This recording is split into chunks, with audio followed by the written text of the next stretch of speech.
All right, so we're going to go over my biggest profitable trade to date on May 31st, 2024. This was a $35,000 trade, my biggest trade to date. And it was like every other trade, it was a continuation of trend trade setup. So we're going to get into it right now. So basically what I ended up seeing when I came to the charts, and we're going to jump into replay mode here to show you what I saw, was about something like this. And so when I saw the charts when I woke up this morning, I came and was presented with this. And immediately what I saw was price action do this. All right. And because we were continuing the bearish trend, as we can clearly see that price is bearish currently in this current time period, we're making lower highs and we're just catching continuations of trend. I had to wait for solidification of a bearish trading range. And that solidification occurs once this high right here is broken. We already have this high here, which is the high of this potential range, and then we have a potential low here, but it won't be solidified until this high here is broken, right? And I consider this to be the high and not this to be the high because this high has a low here because this low is already broken. So we have this little range here from high to low, which was also another trade that I took the previous day. And then now we're looking from this high down to potentially this low. And so we see price comes up here, and this is my range from high down to the low there. So initially, what I did was go down to the 15-minute and then the 5-minute to see where I was looking at in price. And to be completely honest, I was looking in this area for a POI, and I had to catch myself because I was in discount. And obviously, if I'm looking for sells, I should be in the premium. So I zoomed out and I looked for POIs inside of the premium side of the range. And what immediately stood out to me was the inefficient pricing created between this wick here and this wick here. So I have inefficient pricing there. And then once I found that inefficient pricing, I like to go ahead and refine my POIs based off of my time constraints on the charts. So I started navigating down to the lower time frames, and it resolved into the 5-minute.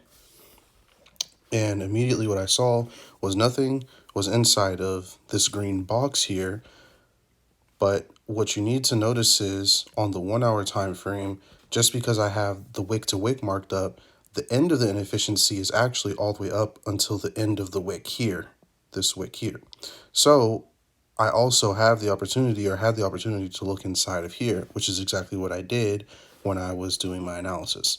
And what I saw was this is the candle, this 5-minute candle right here, this green one, is what caused the reaction. But specifically, it's not the candle that caused the reaction. It's this wick that mitigated this candle there, and that's what caused the reaction. So instead of looking at the candle, what I'm going to do is mark up the wick, which I did, and I'm going to look inside of that wick to find the candle of interest that I would like to play. And so as I did, I went down to the 1-minute time frame, scroll back, and what I see, okay, I see two candles. I see this candle here, and I also see this candle here. Well, if we look at it, this is the candle that mitigated liquidity and caused an immediate break of scalp structure here. This candle just pushed up and then pushed down. This is not a valid sponsored candle. This is.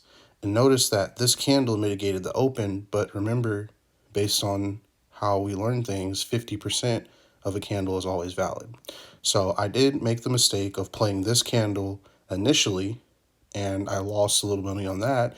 But then I immediately realized, I was like, wait a minute, no, this candle's still valid. So what I ended up doing was marking up the body open and close, measured that out, and entered at 50%, set a limit at 50% of that candle, and ultimately my stop loss was at the high of the candle here. The high of the candle here at the body. And as you can see, price tapped the open perfectly. We'll go zoom out so it's a little bit easier to see. And ultimately cleared the range and went much deeper, clearing out targets. If we go up to the 4-hour time frame, it ultimately cleared this low here as a target, post range, and also this low. Oh, that actually not that low there. It aimed for this low, but reacted from this 4-hour point of interest here and caused the push up. Well, ultimately, this was the trade setup. Made $34,000 off of 15 contracts on this trade. I actually closed it early. If I would have held to the low, that would have been a $50,000 trade. And obviously, if I would have held to this low, that would have been close to $80,000 or close to $100,000 on the day. But looking at the risk to reward of this trade, I'm just going to hop over to Discord because I already have it marked up. What I had was potentially a 55 to 1 risk to reward, but I actually closed around, was it 15 or 18,547. So if I mark that back up, that was actually looking something like this. So 50% there, 3.75, and it was what, 18,547. So was where I exited. Yep, there. So it's actually a 31 to 1 trade setup. Beautiful trade setup, beautiful execution, mitigated the losses, biggest profitable trade day. And also this is the trade that turned me into a professionally funded trader with Topstep Futures. Hope you learned something. Peace.